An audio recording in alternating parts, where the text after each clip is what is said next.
Hey guys, तो हमने last video में डिस्कस करा था कि हमारे कंपनी लॉ की क्या स्ट्रैटेजी हो सकती है।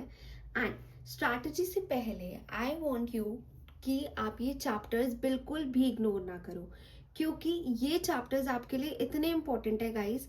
अगर आपने ये चैप्टर्स अच्छे से कर लिए तो ना ही तो आपको आगे आर्टिकलशिप, ना ही आपको आगे जॉब एंड एग्जाम में तो बिल्कुल भी दिक्कत नहीं आने वाली। These are really very important chapters जो आपको हेल्प करेंगे आपके आगे आने वाले टाइम में। सो आप इन चैप्टर्स को बिल्कुल भी इग्नोर मत करना। देखो, हम इनको देखेंगे कि हमारी क्या इंपॉर्टेंट चैप्टर्स है एंड इन्हीं से विल मेक अ स्ट्रैटेजी। ठीक है। सबसे पहले देखते हैं कंपनी लॉ के आपके दो पार्ट्स है, part 1 and the other part is part 2। And guys, अगर आप सोच रहे हो कि अभी भी लाइक कि आपके सिलेबस नहीं हुआ है, टाइम नहीं है एंड स्टार्ट नहीं हुआ है, सो गाइज सी, मैंने अपना एग्जीक्यूटिव 1 मंथ में करा था, अभी भी बहुत टाइम है। You can start now, you can do it like this. Like video के एंड में मैं आपको बताऊंगी आपकी क्या स्ट्रैटेजी होनी चाहिए जिन स्टूडेंट्स ने अभी तक नहीं पढ़ाई करी है। Don't you skip the video. ठीक है। स्टार्ट करते हैं। सबसे पहले हम देखते हैं part 2 is all about general meeting. Part 2 is all about, basically बहुत इंपॉर्टेंट है part 2, and part 2 is 40 marks का है आपका पार्ट 2। पार्ट 2 में आपकी ये 6-7 चैप्टर्स है। बेसिकली आप पहले पार्ट 2 स्ट्रॉन्ग कर लो, 3-4 दिन में ये पार्ट 2 फिनिश कर दो। Like general meeting, directors, board composition, meeting of board, KMP and CSR, ये आपके बहुत इंपॉर्टेंट चैप्टर्स है। आप इनको बिल्कुल भी इग्नोर नहीं कर सकते।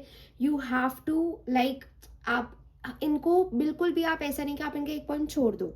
आपको इनके सारे पॉइंट्स पता होने चाहिए एंड लिटरली गाइज आपको बहुत हेल्प करेंगे आगे in your articleship, in your exam, job में एंड CSR आपके आगे प्रोफेशनल में है। बेसिकली आप इसको बिल्कुल भी इग्नोर नहीं कर सकते।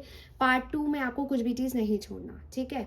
And now if you come on part 1, part 1 में मैंने आपको दो चीज़ों में डिवाइड किया है, एक है मोस्ट इंपॉर्टेंट और एक है नॉर्मल। ठीक है। स्टार्ट हम करेंगे मोस्ट इंपॉर्टेंट चैप्टर से।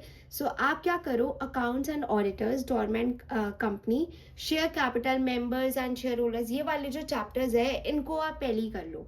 पार्ट 2 के बाद आप इस पार्ट पे आओ, ये पार्ट अच्छे से करने के बाद आप इसको करो। बेसिकली हमारी कंपनी लॉ की स्ट्रैटेजी 3 पार्ट्स में डिवाइडेड है। पार्ट 2 आप 3-4 दिन में अच्छे से करो, देन 2 दिन बचेंगे उसमें ये करो, एंड देन 1 दिन या 2 दिन, आप मतलब 1 वीक में आप पूरा कंपनी लॉ खत्म कर सकते हो अगर आप करना चाहो तो। मैंने ऐसी ही पढ़ाई करी थी। आप क्या कर सकते हो, पार्ट 2 में चाहे आप 5 डेज दो, डजेंट मैटर, या 4 डेज दो। ठीक है। बट उसके बाद 2 दिन इन चैप्टर्स को दो एंड 2 डेज यहाँ पे दो। ऐसे करके आपका बहुत अच्छे से हो जाएगा।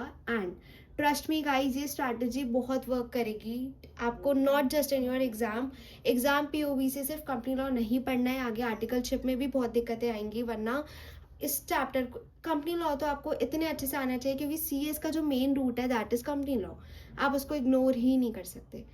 इस चार्ट को आपको अच्छे से करना है। आगे अगर आपको ऐसी सब्जेक्ट वाइज स्ट्रैटेजी चाहिए या बेसिकली चैप्टर्स चाहिए, I will make a separate video on that. But आप कमेंट करके मुझे बताना, I will make a video. But these things are really very important, you can not ignore these chapters. Basically ये video का purpose ही यही था कि आपको एक स्ट्रैटेजी मिल जाए, एक तरीका मिल जाए कि आपको इतने बड़े सिलेबस को कैसे पढ़ना है। दूसरी चीज़, आपको पता लग जाए कि आपको एग्जाम POV से नहीं पढ़ना है, आगे भी आपको लॉन्ग लास्टिंग सोचते हुए पढ़ना है। This is the right strategy and आप इसको फॉलो करो। आप खुद बोलोगे कि हमें बहुत बेनिफिट मिला, and you will comment, I know कि जब आप एग्ज़ाम दे के आओगे आप बहुत खुश होगे। Basically the whole point is कि आप इसको इग्नोर मत करो and trust the process guys. Company law CS का एक बहुत ही फंडामेंटल सब्जेक्ट है जो आपको अच्छे से आना चाहिए, एंड थ्रू दिस आपको बहुत अच्छे से आ जाएगा। मिलते हैं नेक्स्ट वीडियो में।